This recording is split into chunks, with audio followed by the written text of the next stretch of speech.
once for yes. Hi, I'm Lil. And I'm Fitz. And you're listening to Knock Once for Yes. Hello again, everyone. After a shaky start to the year, things do seem to be on the up and up, as we had a call from the vets about our kitty's last blood test, which was well and truly back in the range it should be. It's been lovely to finally have some good news to celebrate. Speaking of celebrations, Lil and I will be celebrating yet another trip around the sun this month, as I hit the ripe old age of 41, and Lil is 21. Again. Are you sure? Mm-hmm. Okay, 21. Perhaps you'll stop getting ID'd for fruit and clothing this year. I don't know. I did get sent out of Co-op earlier in the year when I was trying to buy rum for my mum to put in brandy to put in the Christmas trifle, and I forgot to take any ID because I wasn't expecting to get ID. No, Lil does get ID'd, but she's been ID'd for limes. Didn't you get ID'd for buying gloves once? Yeah. I'm not entirely sure what the age restriction is on gloves, but, you know. I don't know. Fingerless gloves, packet of limes, and some freezer blocks. So, there you go. I just don't look trustworthy. Well, Fitz, what have we got coming up on today's episode? Coming up, we have both another haunted item and a haunted bunker on this episode's Paranormal Radar, listener stories from Desiree, Chelsea and Cindy, and we look into another of our favourite spooky phenomena, crisis apparitions. But before we get stuck into all of that, we want to say a huge, big, massive thank you to our latest patrons. Carol Neris-Taylor, Kate Chenier, Sharon Whittington, and we'd also like to thank Jacqueline, M, Desiree, Harriet Canidas, Alex and Corinne, and 2 anonymous benefactors for donating via KOFY. You may recognise the names Alex and Corinne because they appeared on this very show not so long ago on the Paranormal Photographer episode.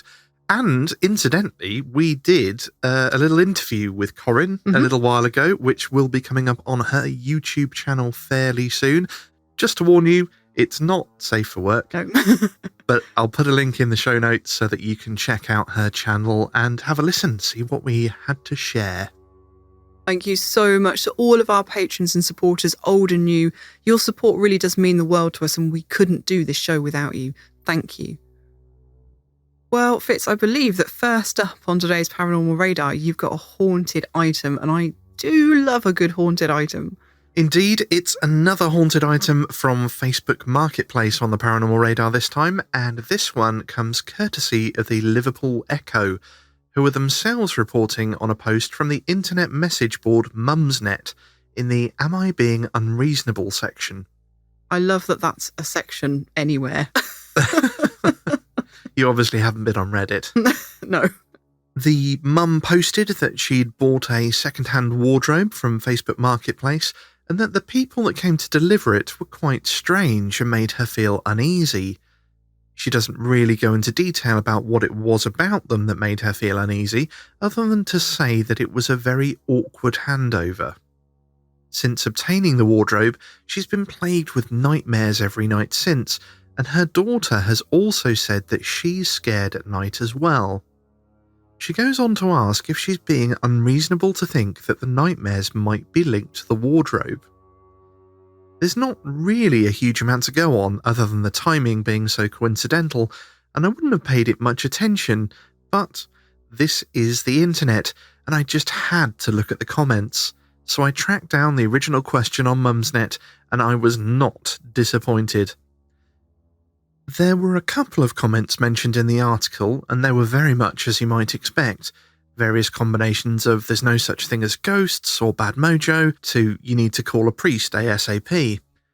However, you'll have heard us talk about how the best stories often come from people that say they don't believe in anything paranormal, the old I don't believe in all that nonsense, but I was highly amused to find not just one, but a number of people commenting things like, don't be stupid, there's no such thing as ghosts, have you tried smudging with sage? And you're bonkers for thinking that a wardrobe could be the cause, but I'd get it listed on FreeCycle and get it out of the house ASAP. I think my personal favourite was, maybe it just doesn't work in that space, a feng shui type of thing. It's an inanimate object, it's not evil or haunted, that's in your head. I mean, feng shui has been scientifically accepted for years now, but hauntings, what a load of piffle. Of course, putting your wardrobe in the wrong place will give you nightmares, you silly woman. Ghosts. I love people's double standards. I really do. Yeah. They just don't seem to think through the consequences of what they're saying. No, it was absolutely hilarious. But I mean, I would say that she's not being unreasonable, to be honest. I mean, I think it says a lot that she obviously felt off from the get-go. You know, there was, as soon as these people turned up, there was something that was not quite right and she could feel it. And she's obviously not experienced in these kind of things. So we know from experience that you can have these feelings. And even now, with everything we've been through, sometimes you don't place it. And you don't hear the alarm bells and take notice of them in time. So, yeah, I mean, it does seem like there might be something going on there. Yeah, and there were hundreds of comments, and there were quite a few on there that were quite reasonable and rational. You know, even the people that, you know, adamantly didn't believe in ghosts, they were very much like, you know, I don't really believe in ghosts, but if this thing's affecting you, then that's, you know, whether it's psychological or not, you know, you might want to get rid of it just for your own peace of mind. I mean, I'm totally on board with that, you know, and so that would be my stance. You know, it doesn't matter whether it's paranormal or not in a, you know, the larger sense of the thing, because if it's in there and it's causing you distress, get rid of it. Yeah. Doesn't matter why, just get rid of it. And that, I was quite happy with that. I'm not going to take the mickey out of people for saying something like that. It was just the ones that are like, you clearly got your feng shui wrong. Ghosts. Get the sage out, but ghosts, what a load of rubbish. Exactly. I'm just like, you know, if you're going to be double standards like that, then I'm going to let you have it. Let you have it. Is that your version of letting people have it? Yes, I'm going to rib them mercilessly on a format they'll probably never hear. For 20 seconds, very gently. Yes. Bless you. This is the Fitz very low temperature roast. Waving a lighter at it. It's a bit like how you cook steak. Yeah. Showing it the oven and taking it away again. I do like my steak blue. Okay, what else have you got for me today on the Paranormal Radar? Well, those of you that are members of our Facebook group will have seen the post I made about the haunted nuclear bunker for sale in Devon. It's apparently haunted by the ghost of a Second World War pilot, so that would be some nice company for Jack. It's got a built-in broadcasting studio, so it's perfect for the podcast. And it's got 56 bedrooms, so there's plenty of room for paranormal investigators to stay over. What's not to like? The price. Well, it's a very reasonable £435,000. Well, yes, that's very reasonable if you've got £435,000. Well, I doubt you can find anywhere else with 56 bedrooms for that kind of money. Yeah, true. But sadly, even if we sold KOFY HQ and basically everything we own, I doubt we could scrape together much more than a quarter of that. But it's very tempting nonetheless. Yeah, there's a little part of me that's always wanted a bunker. Yep, that. And it's got a broadcast studio. Well, that, and it's haunted. And a ghost. It's haunted. It's perfect. It is. Oh, well, maybe in the future. Maybe. Well, we've got some listener stories coming up for you in a second, but we've kind of got some listener stories first because we've had some listeners' letters about our previous episode, and this one is from Ian. He says, "Hi, just listened to your latest episode about time slips, and it brought back to me an odd experience that I had about 20 years ago. We were travelling through an area near Toft in Cheshire on our way to a garden centre. This was a journey that we'd made many times and was very familiar. Towards the end of this pleasant drive through the Cheshire countryside, there is a very long straight road with large detached houses along one side with fields and the occasional pocket of woodland on the other. This road could never be described as busy, but there was always a steady flow of traffic, probably due to the few mansion-like houses and the petrol station towards the end of the road. On this occasion, the journey went as normal until this particular road. No large houses, just woodland, no traffic at all, not one car. Then about halfway along this road there were people, or small family groups of people to be more precise. Now these groups were each roughly about 100 yards apart from each other, and all stood by the edge of the road facing out. There were 3 in each group. A man stood at the back, a woman just in front, and to his left, and a child. I'm pretty rubbish with telling age, but I guess the child would be about 9 or 10 on each occasion. The boy or girl was stood to the right of the mother, all close enough to be touching one another.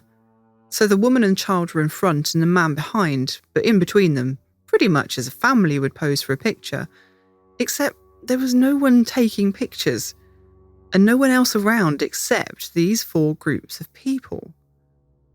Now, the weirdest thing of all is that none of them moved, apart from their heads, which turned towards my car and tracked it as we passed by. All 4 groups did this same thing, and it creeped the hell out of both of us. They were all dressed very formally, and for some reason, the fact that all the men were wearing long raincoats has stuck in my mind. All were dressed very smartly, but kind of dated and more like something from the 50s. I passed by them with both of us feeling very unnerved by the weirdness of it all, and that only compounded by the fact that for the entire length of this road, not one single vehicle had been seen, and that petrol station I mentioned wasn't there, nor was there any trace of it. Any doubts that I'd somehow taken a wrong turn were laid to rest when the road came out exactly where it was supposed to, directly opposite our destination. I would also add that the road is not on a bus route, and there were no buildings of any kind to be seen. It's something that we often talked about, and the area even got christened the Twilight Zone.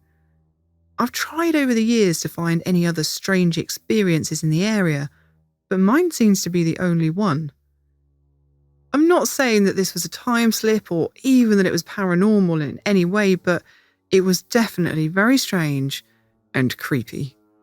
That pretty much comes across as the textbook version of a time slip. It really does. But the creepy bit for me was the bit where they just turned and followed him, like look with their eyes, just looking at the car. I've had that happen to me before. I was just going to say, didn't you? You had an experience like that while you were driving, didn't you? Yeah. I mean, not quite as bad as this one, but no, it was pretty much. It wasn't like a family waiting for a photograph, but it was just like a couple of people stood by the road, and they looked a bit grey. But of course, it was at night, so that could have just been the fact that it was at night. But yeah, exactly the same thing. Stock still, just head tracked the car as we drove past. And I was like, oh, I remember you telling me creepy. about it, and it sounds like something out of Buffy's Monster of the Week type. You know what I mean? Yeah, the annoying thing is, it's one of those things where it's like, yeah, it could have just been a person. It's not that hard for somebody to stand still and just turn their head to look at the car, but there's something a bit wrong feeling about it, isn't it? And it's like Ian's description of what happened to him. It doesn't sound natural. No, if you think about when you're looking to cross the road or that sort of thing, you tend to be like, oh,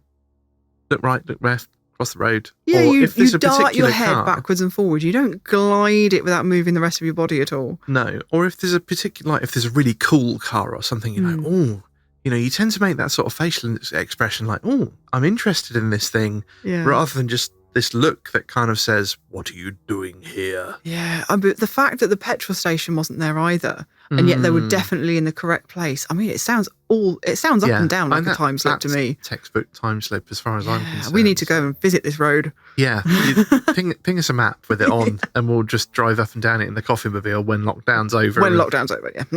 And we'll see if we can likewise go back in time. That'd be cool. And Ian wasn't the only one. Verity got in touch to say, I had an incident one day, years ago, in a supermarket of all places. I was going about my shopping and in a completely empty aisle, when suddenly there were people in clothing that wasn't modern, milling around and just going about their day. It only lasted a few seconds, but interestingly, the supermarket in question was built on the grounds of a Victorian asylum. But I got the feeling that these people were from before that time. I've never heard of anyone having that particular experience, but there have been plenty of other paranormal experiences reported not only in that supermarket, but also the shopping centre and the surrounding roads. That must have been weird. Although I'm wondering, were they sticking to the aisles or anything? You'd have thought if it was like a time slip and you were in like a shopping centre or something, that if they weren't from that time, they'd have either been going, what's going on here? Or they would be sort of walking through aisles and things. That's a good point, actually. And I think some of the time slip experiences I looked at, because I looked through so many cases for the last episode, And there actually seemed, I can't think of any examples off the top of my head, but I remember thinking there were both cases. There was some where the people were interacting with the environment, and some where people were almost more like a stone tape recording, where they're going through walls and stuff like that. And yes, that's a very good question. I don't know, but definitely another good contender for a time slip there. And this is the best thing about doing this show, is that we go through all this research and we think we've read every story there is to read about on this topic. And then we put it out there and you guys start getting in touch with your experiences and all these things that we've never heard of that tie into the same, umbrella, of that particular bit of the paranormal field. And it's just fascinating. I love it. Yeah, I do think that they're perhaps more common than we realise, and that people are only prompted to speak about them when the subject is raised. So Absolutely. If we get enough, if anyone else has had a time slip experience, get in touch and we'll do another time slip episode. Yeah, we'll do another special. It'd be brilliant. Because I love time slip stories. They're some of my favourites. And so after having a couple of stories, we're going to get on with the listener stories. I should have planned this better, shouldn't I? Stories galore. No, it's all galore. good. We love stories. And this first story is from Desiree. Many people in my family are very sensitive to the paranormal. My mother and sister have heard and seen apparitions. My father had an out-of-body experience when he almost died. I haven't had as many experiences as my family, but we're all very spiritual that way. We speak to our dead regularly and casually, and we believe that our ancestors continue to communicate with us in different ways, through signs, symbols, or coincidences, if not directly. Many of these beliefs stem from our indigenous roots that survived through the blending of Catholicism and indigenous Mexican religions. My family is from Mexico, but I was born and raised here in Tucson. It's only an hour from the Mexican border, but I still never picked up Spanish fluently. I get by with Spanglish if I must speak Spanish. Even now, in my mid-30s, after actively trying to learn the language better, I still struggle. And I say all this to add context to the stories I'm about to tell. I may not see or hear spirits, at least not that often, but I have very strange dreams. I often dream in the third person.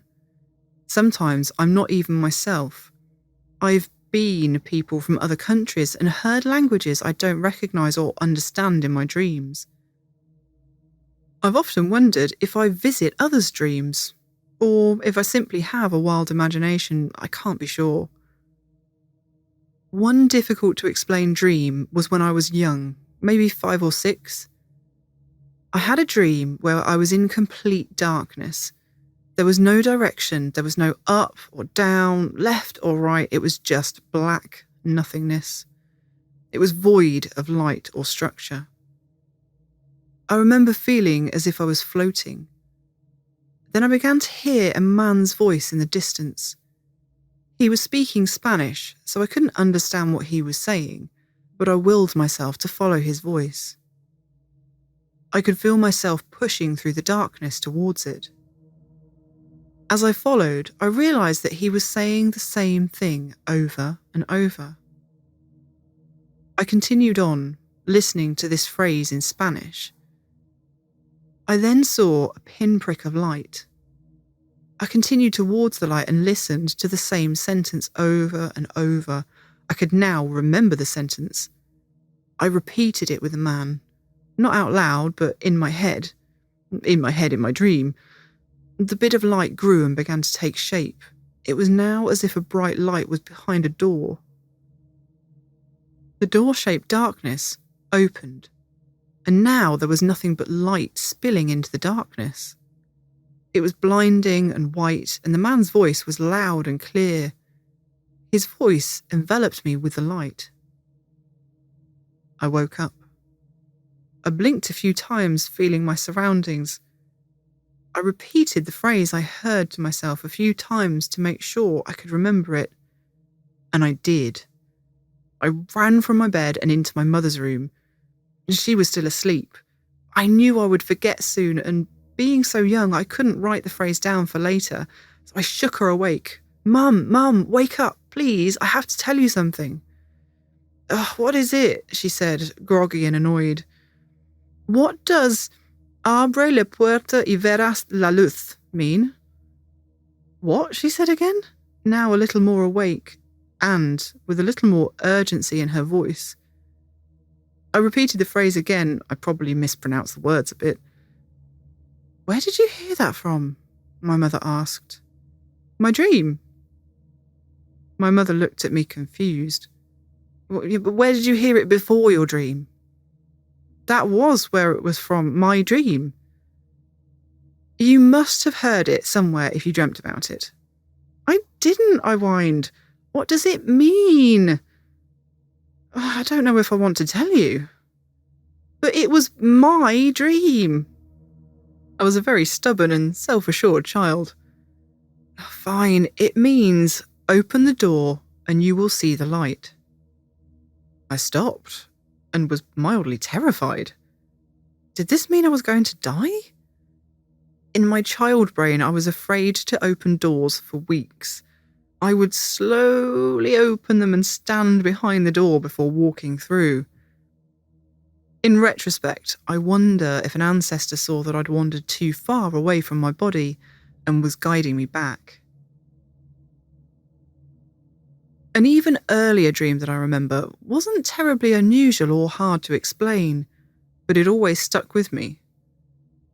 In this dream, I emerged from the hallway that led from my room to the living room.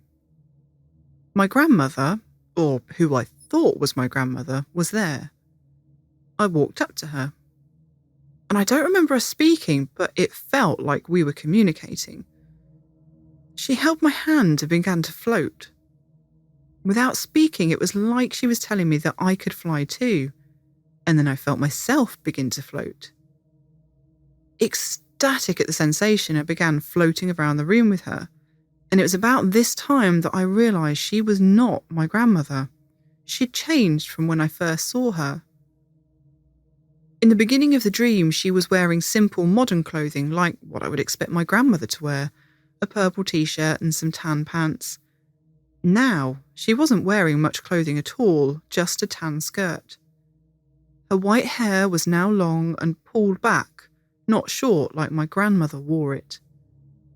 The most memorable thing was that she had white dots painted all over her body. I was never sure why this dream stuck with me for so many years, and it's probably one of my earliest memories. When I was in my early 20s, my father told me that we were Yaqui. The Yaqui, or Yoame people, are indigenous to northern Mexico and the southwestern United States in the Sonoran Desert.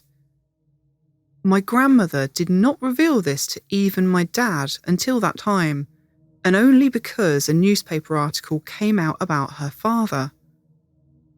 The story was told by one of her estranged siblings. I guess she figured she should tell her children before they saw it in the paper and had questions. It was so strange to have my identity shift after I had it in my head about who I was. It prompted me to look into my missing culture, the culture of the Yaqui people. One day I was scrolling through Pinterest and came across an image of men with white dots painted all over their bodies. I stared at the screen and my heart jumped in my chest. This was it. This was the style of painted dots from my dream. The image only had this caption: Tarahumara of northern Mexico paint white dots on their bodies representing the stars, relatives passed away to the spirit realm, for a traditional ceremony. I looked up the region that the Tarahumara tribe, or the Raramuri as they call themselves, occupied. They were geographically close to the Yoame people, and their languages were closely related. I couldn't find much more information on the white dots and their significance beyond this caption, but I was beyond amazed. That random dream from my childhood had a very real connection to my heritage, and the white dots symbolised ancestors. I'm now certain that my ancestors visit me in my dreams. And thank you to Desiree for getting in touch with those stories. They were awesome. They really were. Thank you so much for sharing that with us. It's a topic I just find so interesting. I love the idea that you talk to your ancestors just quite casually and as if they're part of the family. It's something we actually do as well. Yeah, we did it earlier today. We literally did it earlier today. Unfortunately, we lost a family member recently, and we have their picture up in the living room at the moment. We're kind of holding space for them, and we've just been chatting away to the photograph, just, make yourself at home. And I love that, just making your ancestors part of your family. And I think that is important. I really love that. But also this connection through your dreams to ancestral memories. I was going to say, it does seem like they're talking back. Absolutely. There seems to be a really deep connection there. And for you to have seen that paint, and you wouldn't, how would you have known that? No, it is strange. I mean, she did in her email copy the picture that she'd seen. And, that's all you can really describe it as. But I can imagine, like, if you've had an image like that in your dream and then to come across it in real life. It must be so profound. I can imagine the shock that's like, I saw this. Yeah, and finding out that they were so closely related to your ancestral roots as well, practically neighbours. It's just, it's really incredible. I mean, if you have any more experiences like that, we would really love to hear about them. We certainly would. Well, it's time for another listener story now, and we've got another haunted object for you from Chelsea. A few years ago, my parents moved house, and during the cooling off period, the agent lent Mum and Dad the house keys before the official handover, so I could see the house as I lived 3 hours away and had come up for a long weekend visit. During the first few steps into the house, I felt an instant pressure. It made my stomach knot. Because the official handover hadn't happened yet, the owners still had a few belongings in the house they were yet to move. An old piano, some gorgeous bookshelves, and a chair.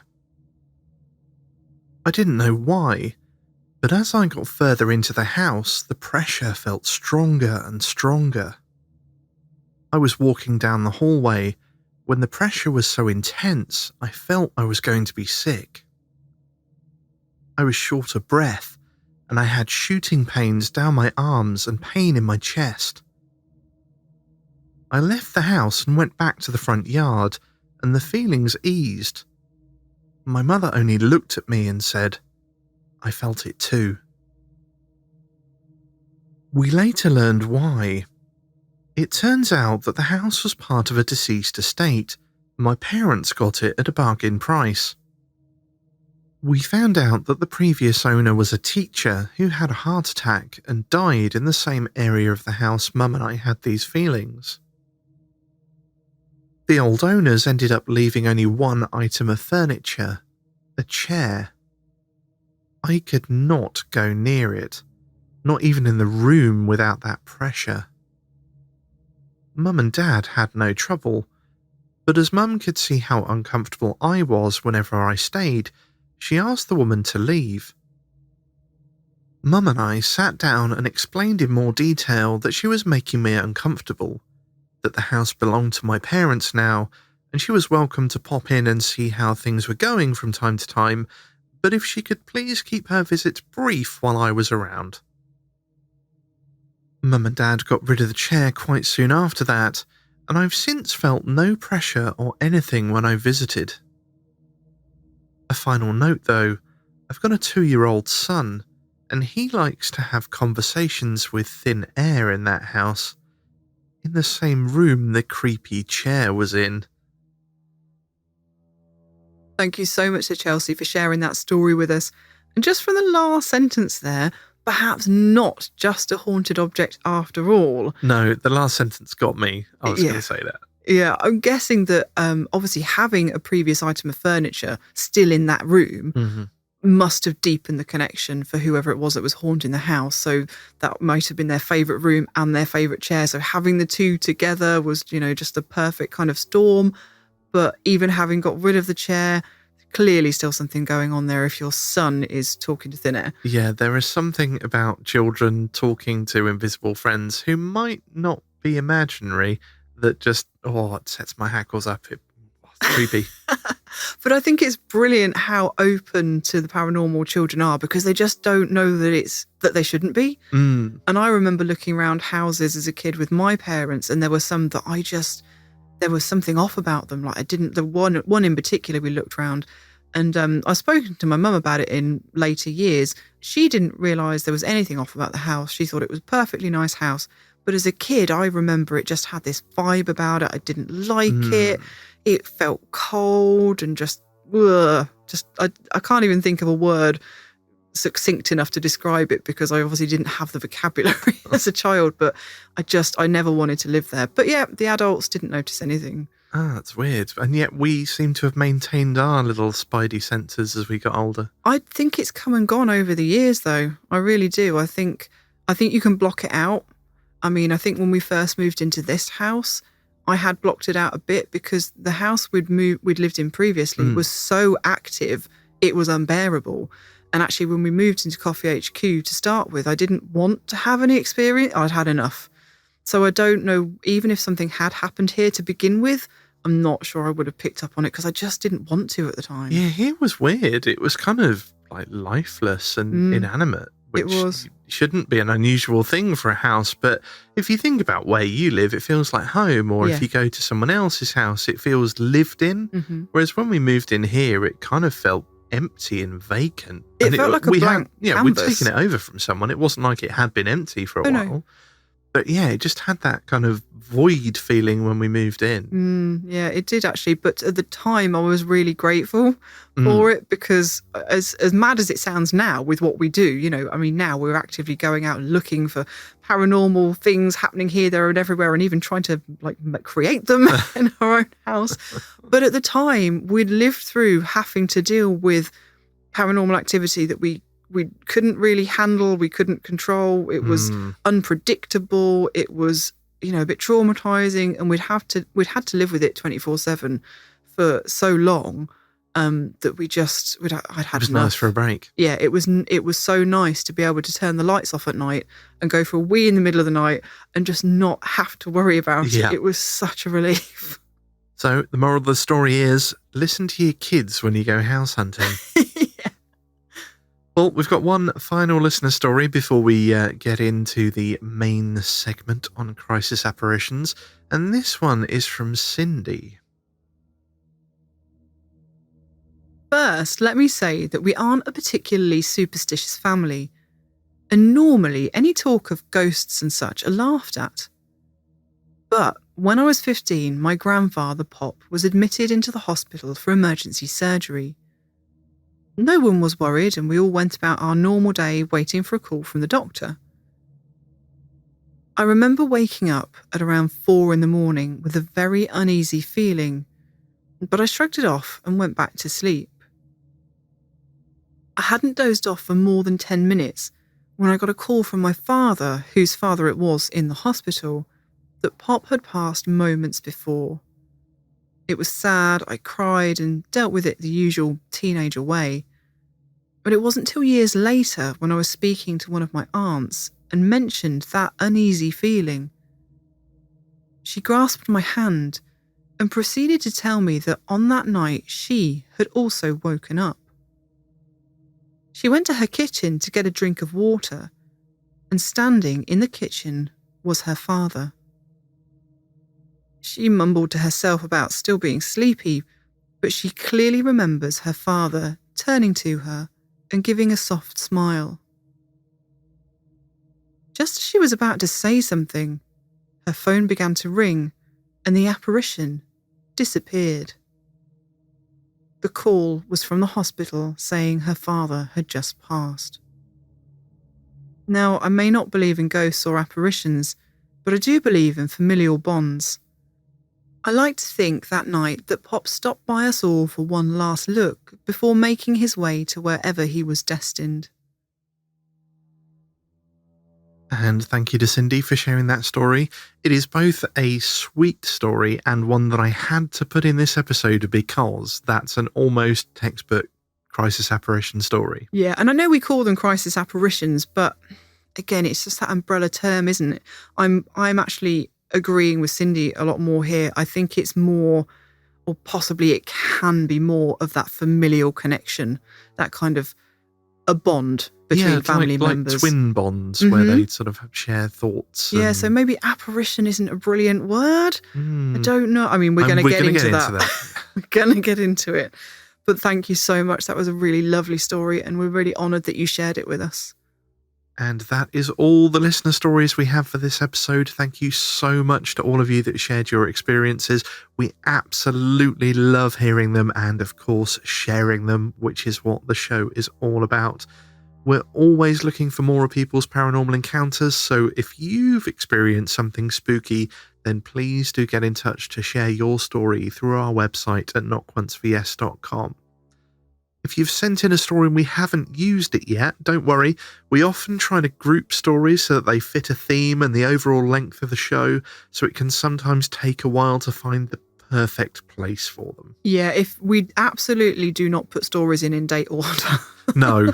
I know a lot of people use stories in sort of the order in which they come. So honestly, if it's been a long time since you sent us in a story, it doesn't mean we're not going to use it at all. We just have a really kind of arcane, bizarre way that we kind of fit our stories into the episode. Every single part of each show is curated really specifically because I am a control freak and I have a very specific narrative that I want to get across for every show. So yes, please, if you haven't heard your story yet, don't think we've scrapped it. It's not that at all. We just a bit unorganized sometimes. And now it's time to head down the rabbit hole again as we investigate another of the paranormal experiences that we find most fascinating. And this time, it's crisis apparitions. Like most things in the paranormal world, there isn't a standardised definition of crisis apparitions, and I suspect that it's a bit of a blanket term for various related experiences. At its broadest, crisis apparitions are the appearance of the apparition of a person at or shortly after a time of crisis, injury, or death. These are sometimes reported as physically seeing and speaking to the witness as if they were actually there, seeing what is obviously an apparition, or quite often having a very realistic and lucid dream about a person.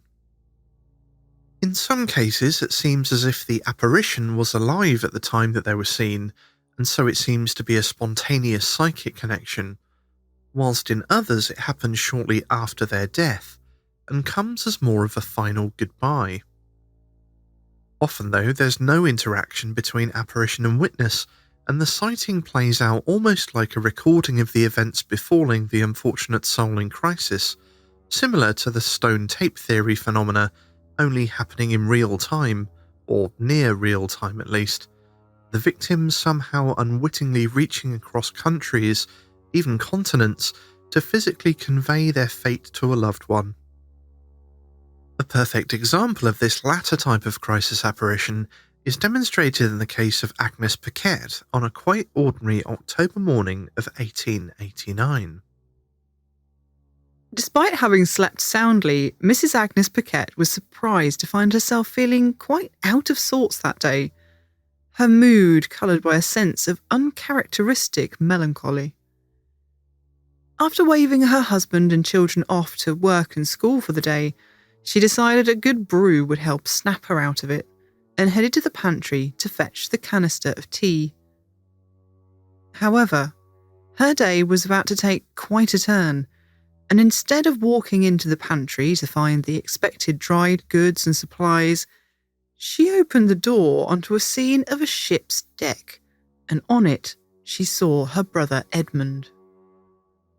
The dark and dusty pantry had transformed into a startlingly clear and detailed image in which Mrs. Paquette could see that her brother, standing with his back slightly to her, was wearing a heavy blue sailor's shirt, no coat or hat, and trousers that were slightly rolled up, showing the white of the lining inside them.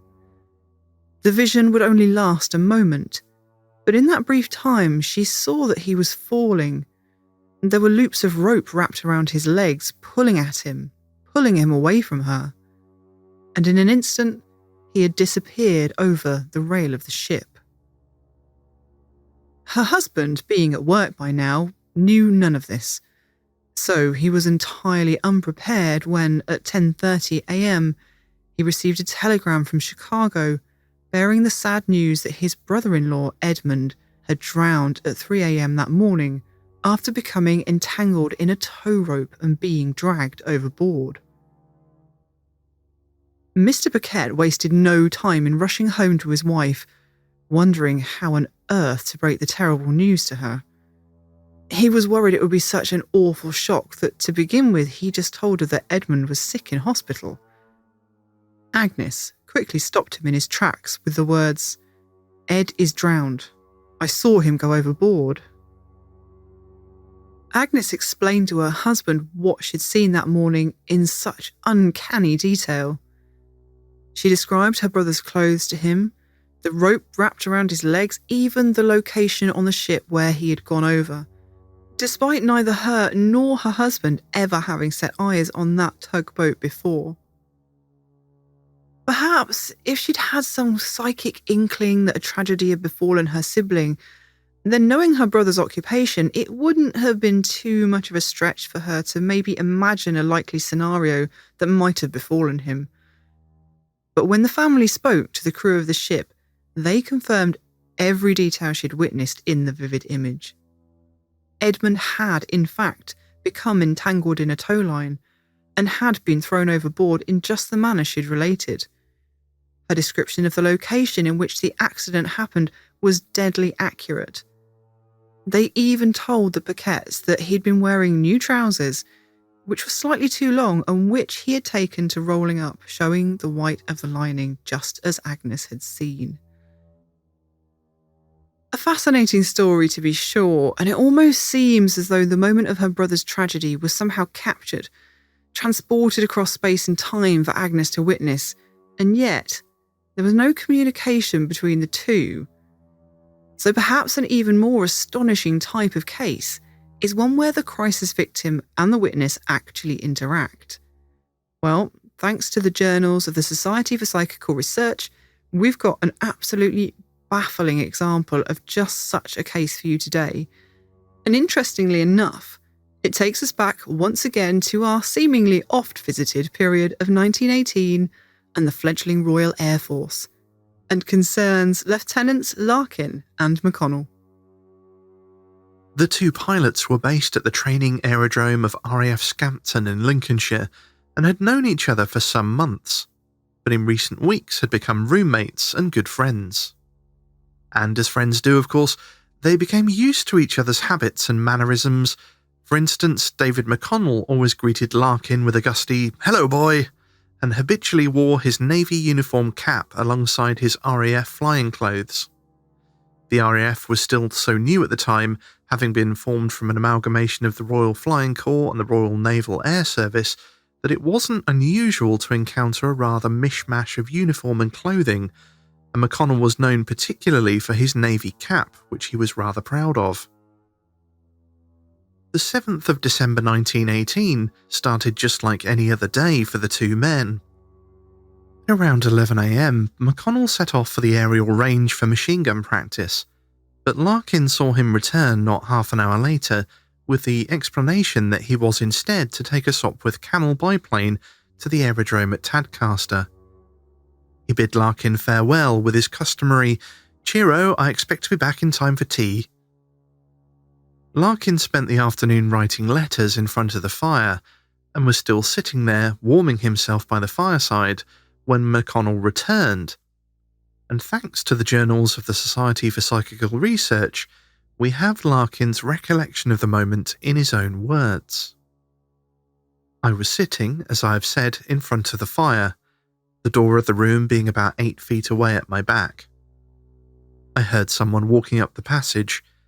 The door opened with the usual noise and clatter which David always made. I heard his 'Hello, boy,' and I turned half round in my chair and saw him standing in the doorway, half in and half out of the room, holding the doorknob in his hand.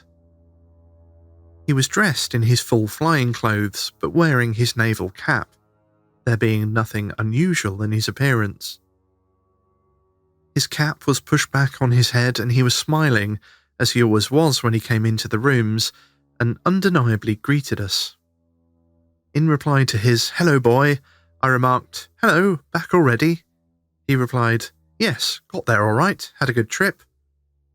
I am not positively sure of the exact words he used, but he said, "had a good trip," or "had a fine trip," or words to that effect. I was looking at him the whole time he was speaking. He said, "Well, cheero," closed the door noisily, and went out.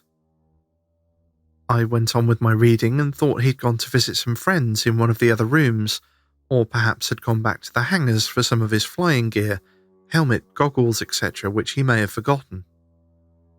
I did not have a watch, so could not be sure of the time, but was certain it was between 1:15 and 3:30, because shortly afterwards, Lieutenant Garner-Smith came into the room and it was 4:45. He said, "I hope Mac gets back early. We're going to Lincoln this evening."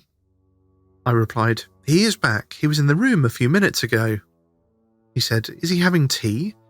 And I replied that I did not think so, as he'd not changed his clothes and that he was probably in some other room. Garner-Smith said, "I'll try and find him." I then went into the mess, had tea, and afterwards dressed and went to Lincoln. Now, this perfectly ordinary encounter wasn't quite what it seemed, but the unsuspecting Larkin didn't find anything out of the norm about his afternoon. It was only later that evening, in Lincoln, when he overheard a group of officers talking in the smoking room of the Albion Hotel.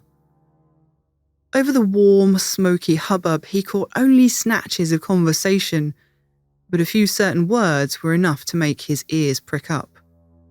Mcconnell, Tadcaster, crashed. His blood ran cold. Hurrying over to the group, a knot of anxiety twisting in his stomach, he quizzed the officers on the subject of their conversation. And for their part, they had to relay the grave news that just before they'd left Scampton, they'd received word that Mcconnell had crashed and been killed whilst taking the Sopwith camel to Tadcaster.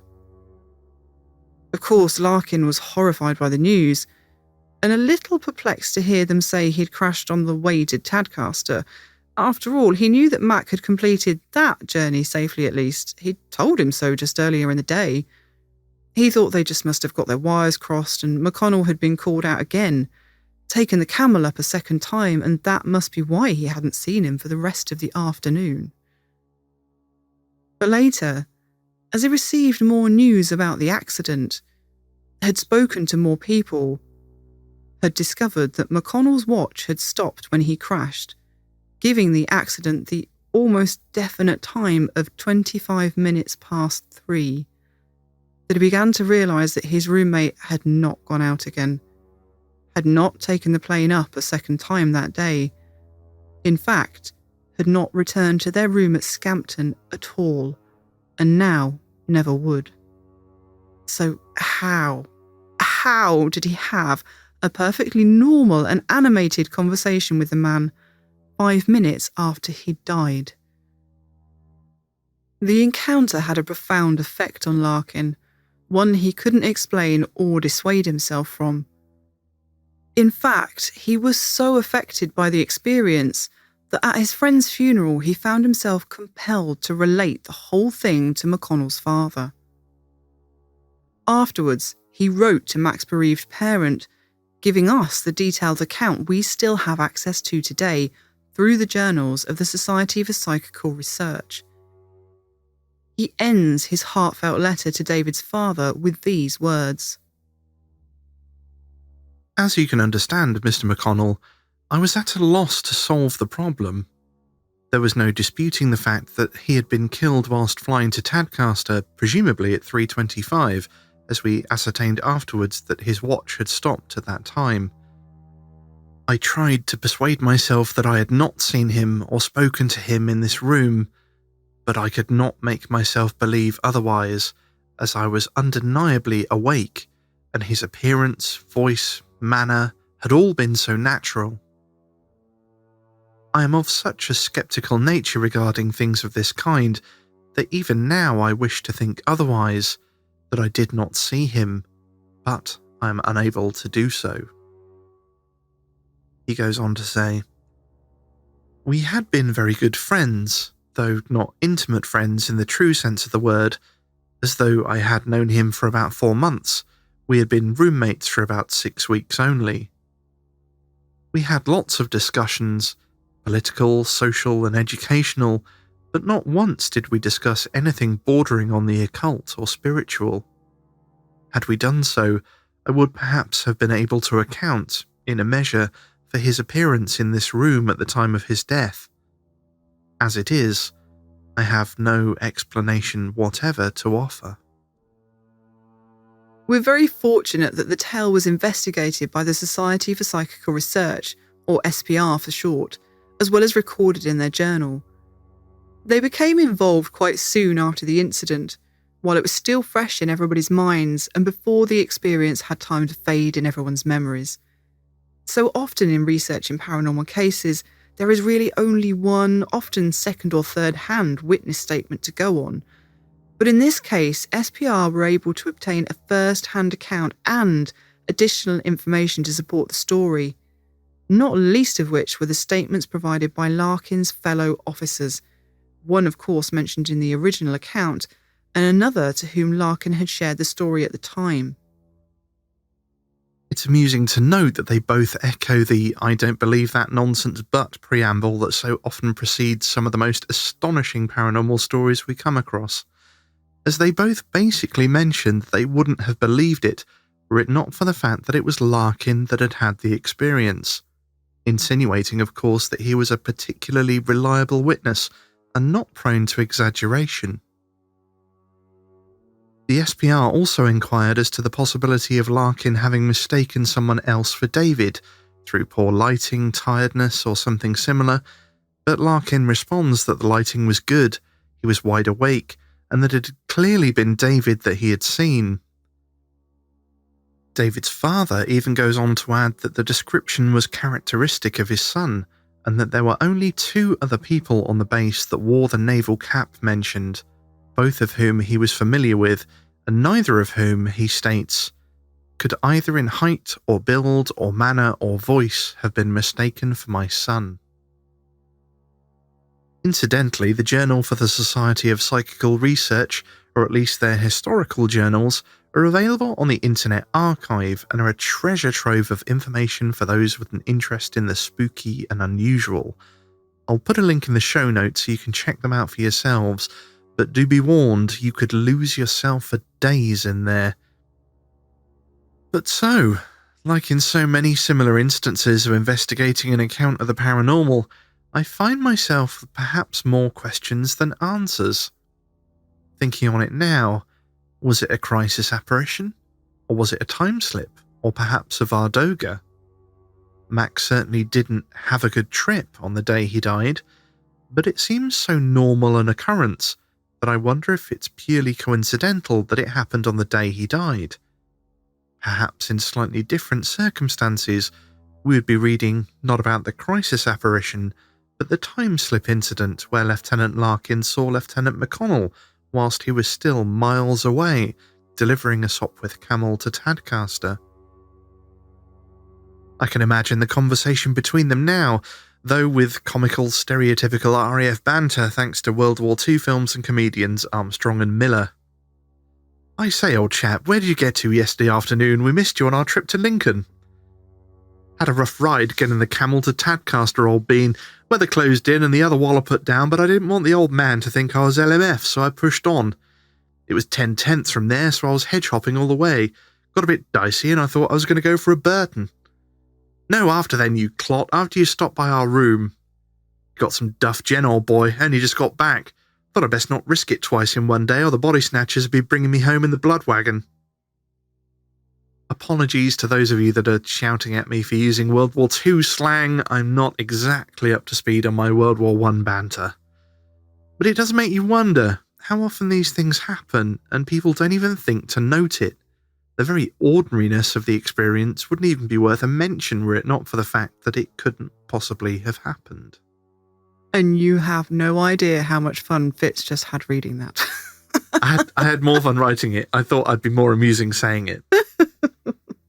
Well, from a crisis apparition conspicuous by its very ordinariness to an encounter far less ordinary, and one that maybe questions the boundaries of the definition for a crisis apparition. And for this one, we're going all the way back to the 1700s. Just beyond the centre of the small village of Stowford, Devon, sits a castellated Victorian manor called Hayne House, a wilderness of wooded estate running down to the banks of the River Thrushell on one side, while the other shows a more elegant side of manicured gardens and neatly clipped lawns. The Gothic-style architecture with its battlemented parapets date from 1810, but behind this somewhat ostentatious facade are the true bones of the manor, the foundations of Hayne built by the Harris family in the early 16th century. The Harris family owned the Hayne estate from this time until the mid-19th century and were a family of great local report. They were essentially the landed gentry of the area, with many heads of the household down the years being either members of Parliament, sheriffs, or officials of the King's Court. Such was the case in 1730, where we find our story centred around one such male heir to the Harris estate, who spent much of his time away in London on business. But this was a pretty typical situation for the time, and, like all of his peers, Mr. Harris had a full staff of servants keeping the estate running while he was away, and most trusted amongst all his staff was his butler, Morris. The role of butlers throughout history has varied, but often theirs was one of the most coveted positions within a household staff and came with great authority and responsibility. This certainly seems to have been the case at Hayne Manor in the 18th century, as Mr. Harris entrusted Morris with the security of the estate, and every night, Morris would, with painstaking care, lock and check all the doors, windows, entrances and exits to the house, taking the great bunch of keys with him into his bedchamber, guarding them even as he slept. So imagine Mr. Harris's surprise and horror when, whilst on business in London, he received an urgent missive from Hayne Manor requesting he come home immediately, as thieves had broken into the home and stolen many of the family valuables. Rushing back to Devon, Harris was to discover it was even worse than he feared. Not only had much of the silver and other treasures gone, but Morris, in attempting to apprehend the thieves, had been captured, beaten and tied up, only being found by the other staff the following morning when he didn't appear at breakfast. The shocked butler explained the whole traumatic event. Morris had locked up the property with his usual care and attention and had gone to bed, only to be startled awake in the early hours of the morning by the sound of splintering wood emanating from the butler's pantry. The butler knew something untoward was afoot, and worse, suspected a member of the household staff to be behind it. He was certain no one from the outside could have gotten in, and the other servants would know that some of the family heirlooms were stored within. Fully expecting to incriminate a person within the household employ, the butler gamely burst into the pantry ready to point the finger, retrieve the family silver, and dismiss the servant committing the crime. But it didn't quite go according to plan. Instead of seeing one of the young slender footmen he suspected, he found two burly men he didn't recognise, and their apparent accomplice, a young page boy who had only recently joined the staff. Well, now Morris knew how the men had got in. The traitorous page boy, who slept in a cubby near the butler's own sleeping quarters, must have snuck in under his very slumbering nose, whipped the keys and let in the thieves. This realisation didn't help Morris though, and the two brutes turned on him, taking the valuables and making off into the night. By the time Mr. Harris got back to his family home, the butler seemed largely unscathed, although shaken, but of the silver and the page boy there was no sign. The boy had come from a local family, and his father swore up and down that he never would have been involved in a robbery. But the page's absence, alongside the missing treasure, was incrimination enough. The events perturbed Mr. Harris tremendously. The sense of betrayal, the loss of the heirlooms, the interlopers breaking into his house, and of course the local gossip stirred up by the events. Harris was so distressed by it all that he actually shut up the house and went away for a while on an extended holiday to try and put the whole horrid thing behind him. Wouldn't it be nice if we could all pop off on holiday every time we get upset, eh? Indeed. But he did have to come back eventually, although when he did, there was still no trace of the boy or the family silver, and Harris spent an uneasy night tossing and turning in his bed. At one point, he even had a nightmare about the page boy that betrayed the family, waking from his restless sleep to an image of the boy standing at the end of his bed, the nightmare lingering on in his waking moments. At least, it must have been a nightmare, mustn't it?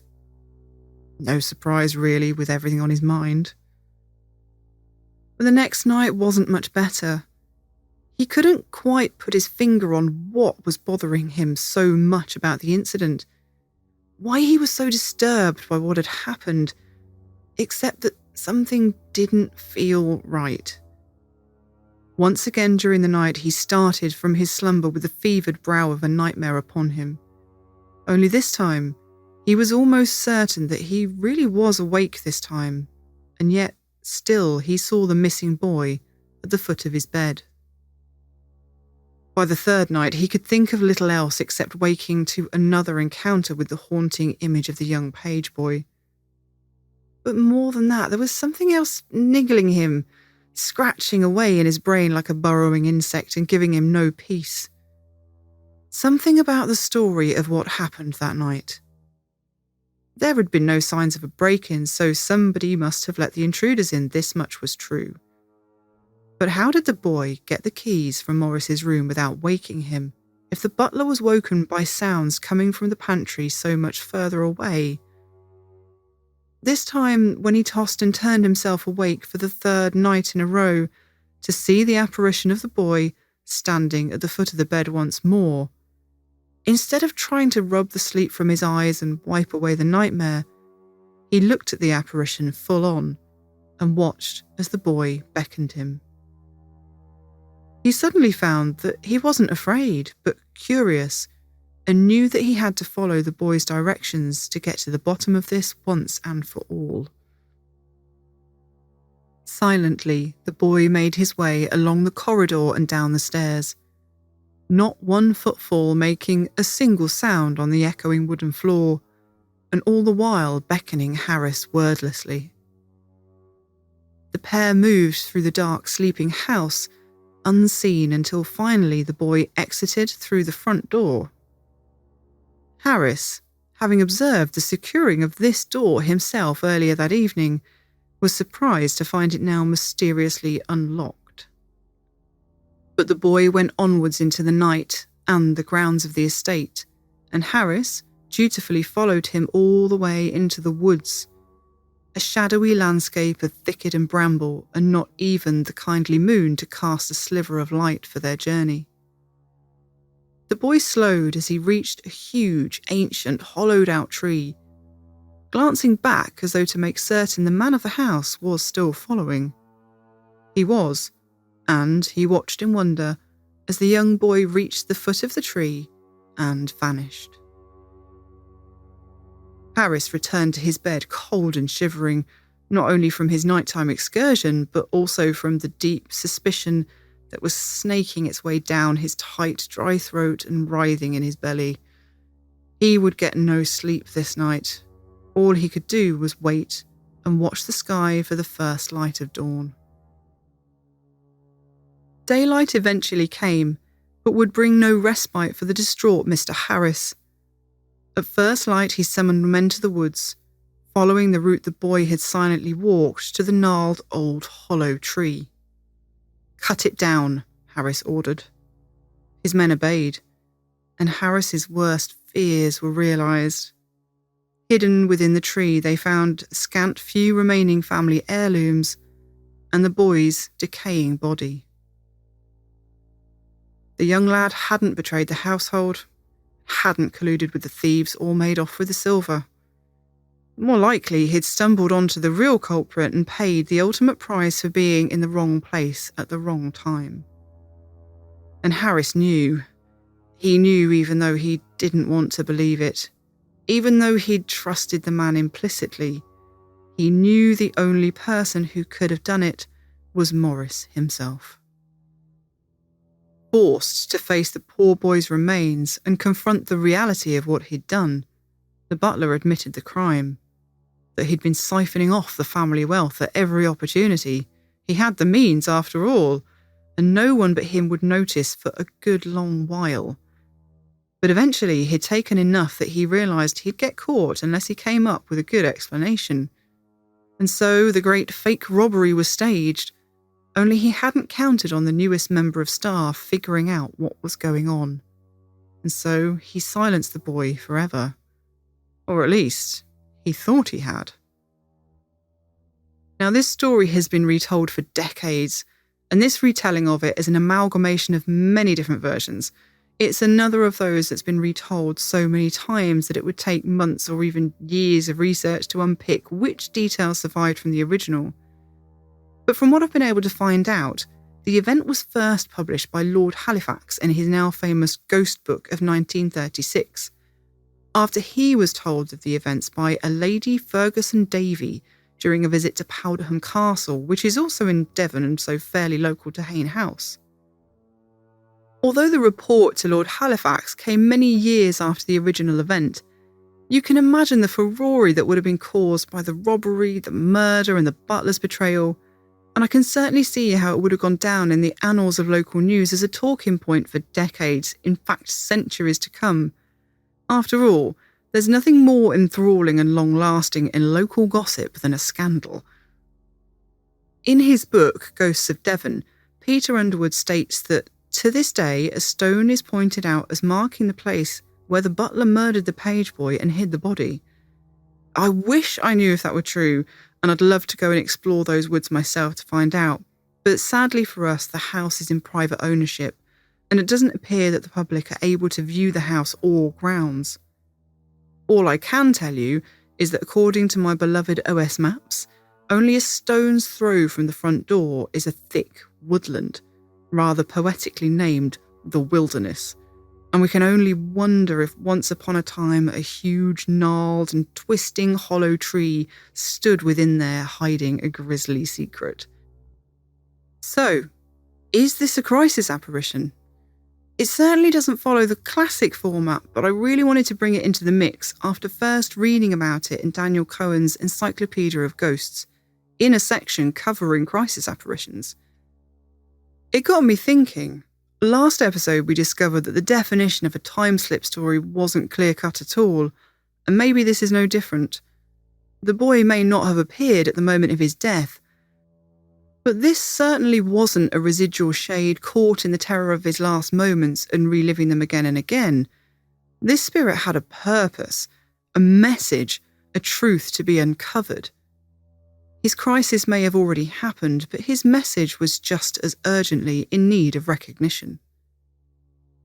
The term itself, crisis apparition, seems to have fallen out of favour somewhat. And at first glance, that might lead you to believe that they're no longer experienced as much. But I'm not sure that's the case. And in fact, this brings me to my own crisis apparition experience. I've told it on the show before, a very long time ago, back in episode 1, I think. But it was only after I chose the topic of this episode and was busy researching it that I even tweaked that the experience I had was, in fact, a crisis apparition. I rushed into the kitchen to speak to Lil and tell her, and she just looked at me like an idiot and said of course it was, and she assumed that I chose this particular topic because I'd experienced one myself. After having done all this research and being elbow deep in crisis apparition accounts for weeks, I suddenly saw my own experience in a new light, and was fascinated to be able to draw parallels with other crisis apparition accounts. Like many crisis apparition stories, it was only afterwards that I was to discover that it was in any way extraordinary. It happened when I was perhaps 14 or 15, and it must have been the school holidays as I was at home during the day and my parents were at work. I've always been a bit of a night owl, and without any urgent morning appointments, I'll tend to stay up until I'm tired and get up when I'm ready, so a mid-morning start isn't unusual for me. At the time, we were having our front porch replaced, and the work was being done by a friend of my parents. He would work on the porch in between his other jobs, so it wasn't a 9 to 5 Monday to Friday until done job, more of a couple of hours here and there. Like most British people, and especially those in the building trades, he was quite fond of a cup of tea, and it was now a habit for me to flick the kettle on if I saw he was working so that I could greet him with a nice steaming mug of tea. It just so happened that one particular morning I was up at around my usual time, and whilst descending the stairs I could see that he was stood at the front door. He had a fairly distinctive outfit of brown trousers, beige jumper and a flat cap, and even though the glass of the front door was frosted, it was very easy to recognise him through it. As he was stood directly in front of the door and not moving, I presumed that he had knocked and that I just hadn't heard it, and he was waiting for me to open the door. Knowing a cup of tea would likely be most welcome, I took a couple of steps into the kitchen, which was directly at the bottom of the stairs, flicked the kettle on and went to answer the door. Turning on the kettle must have taken all of 2 seconds, but when I turned back to the door, he was gone. I opened the door, and he was nowhere to be seen, so I jogged quickly to the end of the drive and checked the lane in case he thought no one was home and left. But the lane was empty, and even at a sprint he couldn't have gotten out of sight before I got there.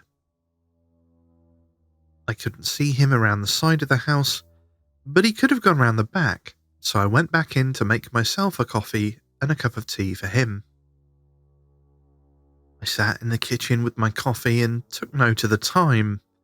It was just after 10 a.m. I was ready to pop out with his tea if I saw him back at the front door or on the patio, but I didn't catch sight of him again. I presumed he was just taking measurements or something, and that I'd missed him going round the back of the house when I was making his tea, so I didn't think much more of it. It was only later that day that I mentioned to my parents when they got home that he'd stopped by, but I didn't get a chance to talk to him before he left. They seemed quite stunned to hear it, and were adamant that I couldn't have. I was sure it was him and told them so, when they asked me what time it was. When I told them it was about 10 a.m, they paled a little and told me that he had died that morning in his workshop at about that time, and there was no way he could have been here. If we skip back to the SPR for a second, they called crisis apparitions an apparition at the time of death, and if we call them this still, I suspect that I would have put it together much sooner. But for me, it only really twigged as I did my research for this episode, and it only twigged because of the number of similar reports that perfectly described the very ordinariness of the encounters. From the hello, good trip, yes thanks, cheerio of the Larkin encounter, to this short encounter from a Mrs. Bennett in 1882. My daughter Annie and I had been drinking tea with the late Mrs. Smith and Miss Moore, and talking about their brother Preston being very ill and not expected to recover, and were returning home in the evening, when between the little wicket which opens out of the vicarage field and Mrs. Newbold's house, we met the identical man in face, form and figure, dressed as he was always wont, slouched hat, old frock coat, open in front, knee breeches and gaiters with a long stick. He passed so near to us that we shrank aside to make way for him. As soon as we got to Mrs. Newbold's, she exclaimed, "So Preston Moore is dead!" When we both answered in a breath, "Oh no, we've just seen him." We found, in fact, that he died about half an hour before he appeared to us. These sorts of encounters only become remarkable after the fact, and were you not to be aware of the passing of the person in question, you'd likely think no more of it. I'm sure these things happen much more frequently than we hear about. It's simply that no one realises that anything out of the ordinary happened. And so you mentioned, Fitz, that it wouldn't become remarkable until after the person has passed. But what about if they don't die? Well, I came across a few things regarding crisis apparitions of people that didn't die. And to start with, I couldn't find any record of anyone having, telling people whether they remembered it or not. Mm. You'd have the experience where somebody would experience their friend who was having a crisis, and that was it. And they're like, oh, they didn't die, actually. They went on to survive and everything was fine. But there was no record of whether or not the person appearing to the other one remembered it. And so nobody had thought to ask that question. Until there was one story. And when you were talking about the very first story we had, Agnes Paquette, I thought it was going to be the same story that I'm about to tell you about. I won't go into detail because it was so similar. Oh. Basically, there was a chap who got caught up in the rope on the ship and dragged off the side of the ship, blah, blah, blah, blah. His brother was at home in the kitchen, and he saw his brother walk in through the kitchen door, basically sit on the edge of the table and go, "You okay?" And he was like, "What are you doing here? You're meant to be on a ship," and rushed towards him to sort of greet him and give him a hug. And as he got close to him, he disappeared. Oh. But in this instance, the brother that got caught up in the ropes and dragged off the ship survived. Oh. So Plot twist. Exactly. So when he got home, his brother approached him and said, "What on earth were you doing on such and such a date?" And he said, "Oh, that's the day I got caught up in the ropes and dragged off the ship." And he said, "You appeared to me in the kitchen. Do you remember it?" And his brother didn't remember. But they'd spoken, though. They had spoken. And he said, when his brother walked in the kitchen, he seemed fine and cheery, very much like Mcconnell in the Larkin story. "Hello, boy." "Hello, boy. Yeah, doing fine. It's all, had a good trip," that sort of thing. It was all very normal. Yeah. But he didn't remember having the conversation. And I thought, the first thought in my head was, there's a lot of people that, if they've been through a very difficult experience, they just shut it out. Don't want to think about it. Don't want to talk about it. And this sort of thing is coming out of your body and appearing to someone else. I can see how any rational, normal person would go, "Oh, that didn't happen. Don't want to touch that with a barge pole." Yeah, don't want to think about it. Don't want to talk about it. But he joked about it. Whenever he got himself in a sticky situation, it was like, "Oh, I better not find myself on the kitchen table again." Oh. So he found it amusing. It certainly wasn't something that he was like, So it wasn't a taboo subject between them. They obviously talked about it. Yeah, they talked about it. So there's no reason he would have not said if he remembered that interaction. So that is completely coming back to before we sort of got into this all, coming back to the idea of it being less of an apparition and more of a spontaneous psychic connection. Thing. Yeah, a familial connection. There was something else that came up a lot, and we didn't cover this. I mean, there was hundreds of stories. So many. But there was something that came up quite a lot as well, in that there was a lot of people, especially in the sort of dream visions and things like that they didn't remember sort of speaking or saying any words, but they got not more than an impression. They knew that they were trying to tell them something. Kind of like the boy in the story leading the house owner to the tree. Yes. It was very sort of deliberate. There was a message being portrayed, but there were no words spoken. It was very psychic, very sort of internal, and that came across a lot. Really reflecting one of the stories we had earlier in the episode, when part of the dream sequence was that they, even though there wasn't talking, they felt they were communicating. Mm-hmm. Yeah. Yeah. It's funny how these things come around. Lots and lots of common threads, but whilst there's so many commonalities, there's also so many differences. Some of them are dreams. Some of them, like we say, that one of them doesn't even remember the experience. It's again, we say this so many times, we kind of lump things under a general term. We do the same thing with ghosts all the time. You've got these things that can interact with you. There's other things that just seem like a recording, and we kind of lump them under a title, and it seems very much like that's what's going on here. So I'm kind of thinking like time slips, crisis apparitions, a lot of these things, there's much more crossover than we give them credit for. There's a lot more crossover, and I just think it's a lot more complicated than we give it credit for a lot of the time. Like you say, it's for ease of use. We lump things together. We use umbrella terms. We just say paranormal. We say ghosts. And that's what I think, that's why I don't understand people who completely write off paranormal events. They're just like, nope, none of it exists.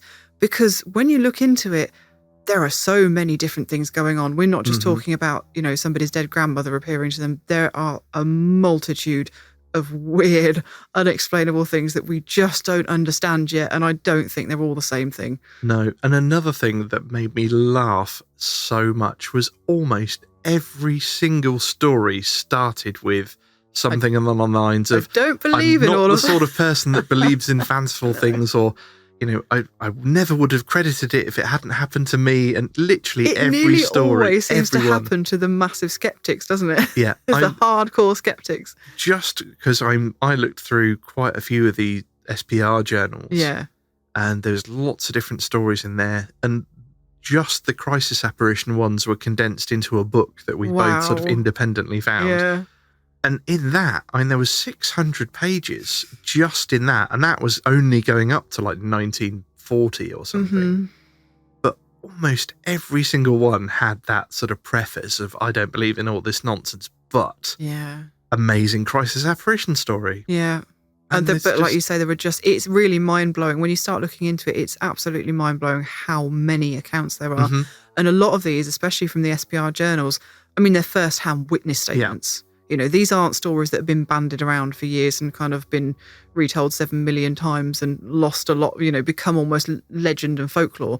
They're witness statements. They've been interviewed. And they've done their best to record them as much as possible. And they do kind of give less weight to the ones that are like, well, I had this experience 40 years ago. They're kind of like, it's 40 years ago. Yeah. Some, they do always note things like, these incidentals may have been mistaken and blah, blah, and, well, that's the good thing about the journals, though, isn't it? You get a real sense of context with them. You know whether it's a first-hand account or whether it's something that's being remembered 40 years later, because there is a difference, of course. But like with the Larkin story, the incident happened in the sort of early December, and SPR were getting correspondence back from these people in early January. So we're talking a month. It was really quick.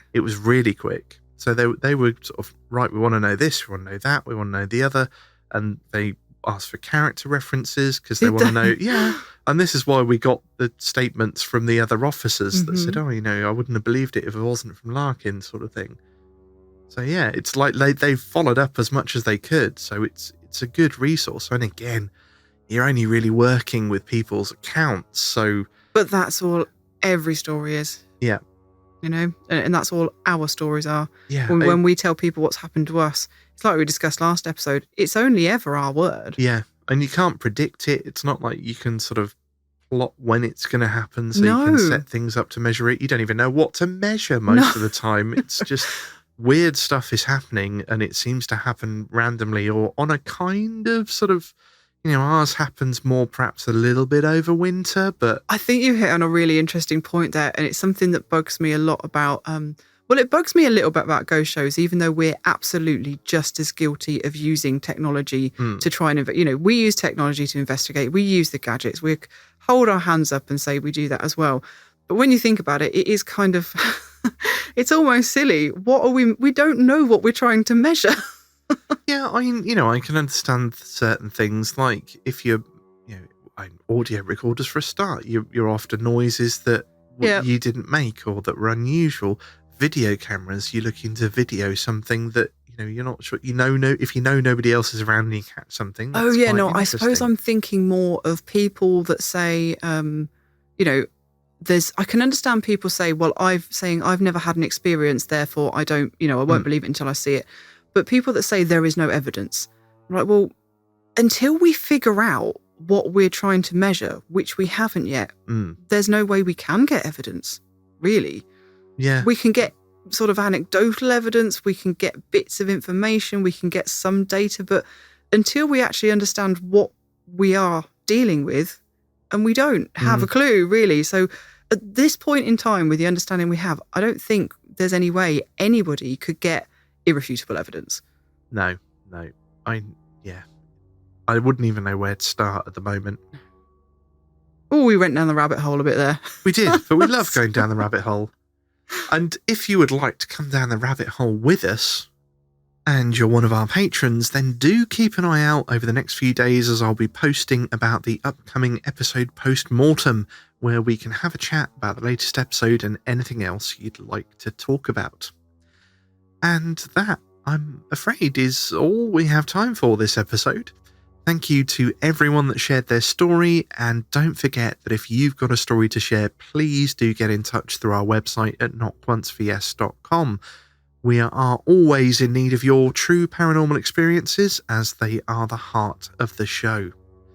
There you can also find links to all of our social media, so please do join us on those and take a peek at some of the places we've been and have a chat. Thank you again to our patrons, whose support is vital for us to be able to keep producing the show. And if you'd like to support the show, please do consider becoming our patron, which you can do by following the links on our website or by visiting patreon.com/KOFY. Knock Once for Yes is produced by my production company, Narrative Audio. And if you have a podcast and would like to outsource your editing and post-production, then please do get in touch either through Knock Once for Yes or narrativeaudio.com. We hope that you'll join us again for some more spooky stories and haunted history on the next Knock Once for Yes.